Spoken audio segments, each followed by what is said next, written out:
Welcome to Solvetic, your channel to always learn technology easily. Below in the description, you will find useful links we used in this video.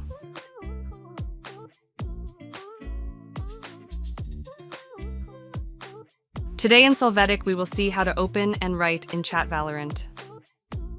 To start, open Valorant. Here, to access the global chat, you are going to press the Shift plus Enter keys. You can see at the bottom the chat.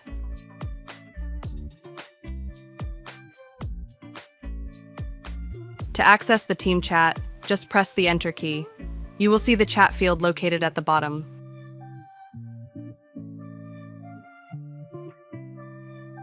Hey, remember to subscribe Solvetic channel.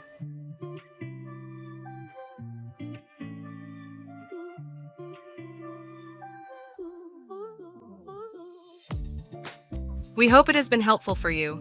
Here are links to watch more videos of your interest and subscribe to the Solvetic channel. Thank you.